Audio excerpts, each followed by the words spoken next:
नमस्कार। जिंदगी में कई बार ऐसे मौके आते हैं जब जीत या हार मायने नहीं रखते। उससे भी बड़ा हो जाता है सही और गलत का सवाल। क्या सही है और क्या गलत है? ऐसे समय में हमें ये तय करना होता है कि हम मुश्किल रास्ता चुनेंगे या आसान रास्ता। आज मैं भी एक ऐसे मोड़ पे खड़ा हूँ। आप सब जानते हैं कि मुझे एक झूठे केस में फंसाया गया, मुझे जेल भेज दिया गया, एक चुनी हुई सरकार को गलत तरीके से गिरा दिया गया, हमें कई महीने जेल में रखा, पर आखिरकार सच की जीत हुई। 27 फरवरी को अदालत ने मुझे पूरी तरह निर्दोष घोषित कर दिया। कोर्ट ने कहा केजरीवाल निर्दोष है, केजरीवाल ने कोई भ्रष्टाचार नहीं किया। कोर्ट ने सीबीआई की जांच पे ही सवाल खड़े कर दिए और जांच अधिकारी के खिलाफ एक्शन लेने के आदेश दे दिए। लेकिन सच का रास्ता आसान नहीं होता। सीबीआई ने तुरंत इस फैसले को हाई कोर्ट में चुनौती दी और ये केस जस्टिस स्वर्णकांता शर्मा जी के सामने लगा। तब मेरे मन में एक बहुत बड़ा सवाल उठा, क्या इनके सामने मुझे न्याय मिलेगा? मेरे मन में ये प्रश्न क्यों आया? इसके कई कारण हैं, पर दो कारण मुख्य हैं। पहला कारण ये कि आरएसएस की जिस विचारधारा वाली सरकार ने झूठे आरोप लगा के मुझे जेल डाला, जज साहिबा ने स्वयं माना है कि उस विचारधारा से जुड़े संगठन अखिल भारतीय अधिवक्ता परिषद के मंचों पे वे कई बार जाती रही हैं। मैं और आम आदमी पार्टी उस विचारधारा के घोर विरोधी हैं। ऐसे में क्या उनके सामने मुझे न्याय मिल सकता है? दूसरा कारण कॉन्फ्लिक्ट ऑफ इंटरेस्ट। कोर्ट में मेरे विपक्ष में केंद्र सरकार की सीबीआई है और जस्टिस स्वर्णकांता जी के दोनों बच्चे केंद्र सरकार में काम करते हैं। उनके दोनों बच्चे केंद्र सरकार के वकीलों के पैनल में हैं। हमारे सामने कोर्ट में दूसरी ओर से वकील हैं सॉलिसिटर जनरल श्री तुषार मेहता जी। तुषार मेहता जी दोनों बच्चों को केस देते हैं। उन्हें कितने केस मिलेंगे, कौन से केस मिलेंगे, ये तुषार मेहता जी तय करते हैं। भारत सरकार के पैनल में लगभग 700 के करीब वकील हैं, लेकिन जस्टिस स्वर्णकांता जी के बेटे सबसे ज़्यादा केस पाने वाले वकीलों में से एक हैं। उनके बेटे को 2023 से 2025 के बीच लगभग 5,904 केस डॉकेट मिले। इससे उनके बेटे को करोड़ों रुपए की फीस मिली। आज की तारीख में उन बच्चों का भविष्य और कमाई दोनों काफ़ी हद तक तुषार मेहता जी पर निर्भर है। तो किसी के भी मन में ये चिंता स्वाभाविक है कि अगर जज साहिबा के बच्चों की कमाई और उनका भविष्य सामने खड़ा वकील तय कर रहा है, तो क्या जज साहिबा उस वकील के खिलाफ फैसला कर पाएंगी? मैं ये स्पष्ट करना चाहता हूं कि मुझे जुडिशरी पे पूरा भरोसा है। मैं जुडिशरी का बहुत सम्मान करता हूं। जब मेरे खिलाफ गलत साजिश हुई तो हमारे देश की जुडिशरी ने ही मुझे न्याय दिया था। जब मुझे झूठे केस में गिरफ्तार किया गया तो इसी जुडिशरी ने मुझे बेल दी थी।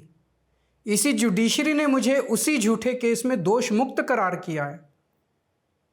पिछले 75 वर्षों में जब जब देश पे आंच आई, हमारे देश की जुडिशरी ने देश को बचाया और नागरिकों के हितों की रक्षा की है।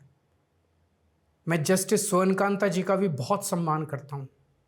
मुझे उनसे या उनके परिवार से किसी भी प्रकार की कोई व्यक्तिगत आपत्ति नहीं है। लेकिन न्याय का एक बहुत बड़ा सिद्धांत है, justice should not only be done but should also be seen to be done. इसलिए मैंने जस्टिस स्वर्णकांता शर्मा जी से पूरे सम्मान के साथ अनुरोध किया कि वो इस कन्फ्लिक्ट ऑफ इंटरेस्ट जैसे कारणों की वजह से इस केस से खुद को अलग कर लें, लेकिन उन्होंने मेरी दलीलें खारिज कर दी और फैसला दिया कि वो स्वयं ही ये केस सुनेंगी। आज मेरे सामने सबसे आसान रास्ता है कि मैं उनका आदेश मान लूं और एक बड़ा वकील खड़ा करके उनके सामने अपना केस लड़ूं। पर यह मुद्दा अब सिर्फ मेरे केस का नहीं है, बल्कि आम लोगों के न्याय प्रणाली पर भरोसे का है। ऐसी दुविधा के मौके पे बापू ने हमें सत्याग्रह का रास्ता दिखाया। बापू ने कहा था कि जब भी किसी अन्याय का सामना करो तो उसका पहला कदम विरोध नहीं बल्कि बातचीत होना चाहिए। अपनी बात अन्याय करने वाले के सामने पूरी विनम्रता के साथ रखनी चाहिए और उसे सुधारने का पूरा मौका देना चाहिए। सारी कोशिशों के बाद भी अगर न्याय ना मिले तो अंतरात्मा की आवाज़ सुनो। यदि अंतरात्मा की आवाज़ कहती है कि न्याय नहीं हुआ, तो शांति और विनम्रता के साथ सत्याग्रह करना चाहिए। फिर उसके जो भी परिणाम हों वो सहर्ष स्वीकार करने चाहिए। पर इस पूरे प्रकरण में अन्याय करने वाले व्यक्ति के प्रति किसी भी प्रकार की नफरत या गुस्सा नहीं होना चाहिए। मैंने भी बातचीत से शुरुआत की, पूरी निष्ठा और विनम्रता के साथ जस्टिस स्वर्णकांता जी के सामने अपनी बात रखी। उन्हें इस केस से अलग होने के लिए याचना की। मैंने आग्रह किया कि मेरा केस हाई कोर्ट के किसी भी अन्य जज द्वारा सुन लिया जाए, लेकिन उन्होंने मेरी प्रार्थना अस्वीकार कर दी। उन्होंने फैसला दिया कि वे अपने आप को इस मामले से अलग नहीं करेंगी और ये केस वो स्वयं ही सुनेंगी। उनके दिए गए इस फैसले से मैं पूरी विनम्रतापूर्वक असहमत हूँ। इस पूरे घटनाक्रम के बाद मेरी आशंका और गहरी हो गई है कि क्या उनके सामने मुझे न्याय मिलेगा। बापू के दिखाए रास्ते पर चलते हुए सत्याग्रह की भावना से अब मैंने फैसला किया है कि मैं इस केस में जस्टिस स्वर्णकांता जी के कोर्ट में ना तो स्वयं पेश होऊंगा और ना ही मेरी तरफ से कोई वकील पैरवी करेगा। जस्टिस स्वर्णकांता जी जो भी फैसला सुनाएंगे उस पर समय आने पर मेरे जो भी कानूनी अधिकार हैं, जैसे सुप्रीम कोर्ट में चुनौती देना आदि, वो सभी कदम लेने के लिए मैं स्वतंत्र हूँ। ये बात आज मैंने एक पत्र लिखकर जस्टिस स्वर्णकांता जी को भी सूचित कर दिया है। मेरा जस्टिस स्वर्णकांता जी से किसी प्रकार का व्यक्तिगत विरोध नहीं है। यदि भविष्य में भी कभी उनके सामने मेरा कोई अन्य केस लगता है जिसमें मेरे विरोध में बीजेपी, केंद्र सरकार या तुषार मेहता जी नहीं हैं, तो मैं उनके समक्ष जरूर पेश होऊंगा।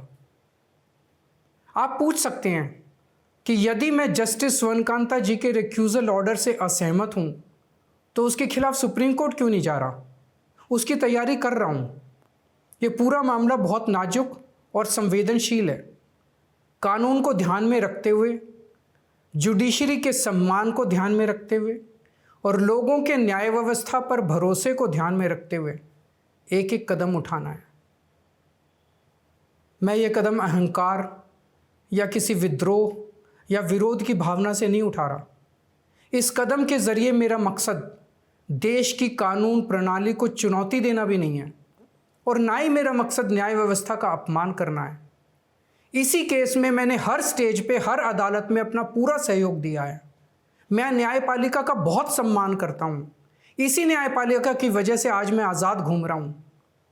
मेरा सिर्फ और सिर्फ इससे एक ही मकसद है, देश की न्याय व्यवस्था पर लोगों के भरोसे को और मजबूत करना, लोगों में ये अटूट विश्वास भरना कि ज़रूरत पड़ने पर हमारे देश की न्याय व्यवस्था से उन्हें न्याय ज़रूर मिलेगा।